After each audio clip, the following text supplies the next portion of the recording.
Bonjour tout le monde, nous sommes le vendredi 13 octobre 2017 et voici notre point bourse du jour. Hier, les marchés américains ont terminé en légère baisse après la publication des minutes de la Fed mitigées, puisque le Dow Jones a terminé en baisse de 0,14%, le SP 500 moins 0,17%, le Nasdaq moins 0,18%. Voilà, la nomination du prochain gouverneur de la Fed et l'avancée de la réforme fiscale aux États-Unis sont à présent plus que jamais en ligne de mire, entretenant un climat d'incertitude. En ce qui concerne nos indices européens, et notamment le CAC 40, eh bien, les jours se suivent et se ressemblent. Le marché évolue depuis 9 séances entre les mêmes limites. Donc là, on attaque la 9e séance entre 5340 et 5370-75. On continue de dérouler notre plan en travaillant principalement à l'achat. Et d'ailleurs, ce matin, nous avons acheté au-dessus de 5350. Alors, on a eu un petit peu de chance puisqu'on a pu acheter. On a acheté à 5350.5. Pour l'instant, c'est le plus bas. On a arrêté le marché. Vous voyez, dans l'idée de faire un écart rapide, puisqu'on est déjà placé à 58,5 pour alléger, voilà, on essaie d'accumuler de deux petits écarts dans la mesure où la volatilité intraday reste très faible. Mais le marché n'a aucune faiblesse pour le moment. Donc on continue d'acheter d'une manière systématique tant que le marché évolue au moins au-dessus de 5280-85. Pareil sur le DAX, même approche. Donc hier nous avons pu acheter du DAX également, notamment dans notre salle des marchés autour de 12 940-45. On n'a pas acheté au point bas, mais autour de 40-45, notamment sur un double appui décalé ici. Pour aujourd'hui, eh bien, on prend les mêmes et on recommence. On est toujours placé dans cette zone-là, mais voilà, on a remonté un petit peu le niveau d'achat déjà, puisque autour de 12 965, alors on a essayé de gratter 66,5. Autant sur le CAC, on a pu acheter point bas, autant le DAX s'est arrêté un petit peu plus haut, donc pour l'instant, nous ne l'avons pas fait. Mais l'esprit reste le même, à savoir acheter systématiquement sur des retracements. Et sur le DAX, on va essayer de gratter 20-25 points. En ce qui concerne l'eurodoll, eh bien, il retrace un petit peu. Pour l'instant, ce n'est pas bien méchant, puisque la reprise avait été violente. N'oublions pas qu'il y a une semaine, on était autour des 1,17, en dessous même, autour des 1,1670. On a tapé les 1,1880 jeudi matin. L'eurodoll revient un petit peu en arrière. On a acheté un petit peu également, nous, ce matin, de l'eurodoll sur ces niveaux de prix, pour jouer un retour, pourquoi pas, dans la zone des 1,1850.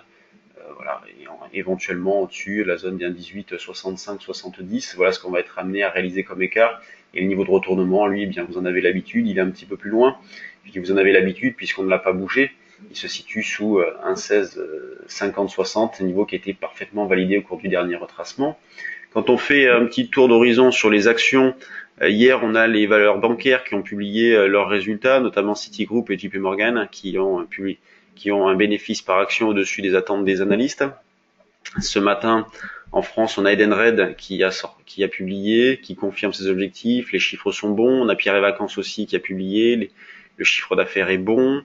Virbac aussi. Alors Virbac, c'est inférieur au consensus par contre, mais les objectifs 2017 sont confirmés. Lorsqu'on regarde les valeurs du CAC, eh bien, on constate quoi? Qu'il y a toujours une grande régularité, puisque la plus forte hausse, c'est Arcelor qui prend un 77, la plus forte baisse, la Société Générale qui perd un 28. Donc pas d'intérêt ciblé par une valeur en particulière, beaucoup d'arbitrage, beaucoup de régularité. Donc voilà, dans la poursuite de ce que l'on a connu jusqu'à présent. Et quand on regarde les valeurs qui suscitent de l'intérêt avec un petit peu de volume, on retrouve Oplata, dossier hautement spéculatif, Ubu, Parrot, EOS Imaging. Alors ça, c'est une belle valeur que l'on surveille depuis un petit moment, puisque le signal d'achat, l'alerte volume a été donnée déjà au mois d'octobre, qui n'a pas vraiment confirmé au niveau des prix immédiatement, mais depuis le début de la semaine, elle a vraiment accéléré. Donc ça, c'est une valeur que l'on a sous surveillance, nous, EOS Imaging. Ensuite, on retrouve Ribert, nouvelle impulsion, mais une spéculation qui est assez modeste aujourd'hui. Dans la continuité des 2-3 derniers jours, autant la semaine dernière, il y avait pas mal de dossiers qui démarraient. Nous, par exemple, on avait joué MND, je vous en avais parlé, donc je vous en parle ce matin, je vous en reparle ce matin, puisque notre premier objectif a été atteint, la zone des 6,13, c'est ce qu'on s'était fixé pour un achat qui avait été réalisé au-dessus de 5,50. Et maintenant, la porte est ouverte pour la zone des 6,60, 6,80, cette zone-là, les derniers plus hauts. Donc voilà, beaucoup de régularité sur les valeurs du CAC, une spéculation qui reste modeste sur les mid et small, les indices CAC DAX qui tiennent bien, et un biais haussier qui est toujours en cours sur l'euro-dollar. Donc hier, on a fait un day trading live. Alors la séance a été assez calme. Hier matin, il n'y a pas eu énormément de mouvements, mais toutes les opérations ont été gagnantes. Donc on recommencera l'expérience tous les deuxièmes jeudis de chaque mois. On va renouveler l'expérience. Donc day trading live, 8h45, midi 45, tous les deuxièmes jeudis de chaque mois. Prenez note si vous souhaitez participer à ce rendez-vous avec nous. Sur ce, bonne séance, bon week-end et à lundi pour un nouveau point.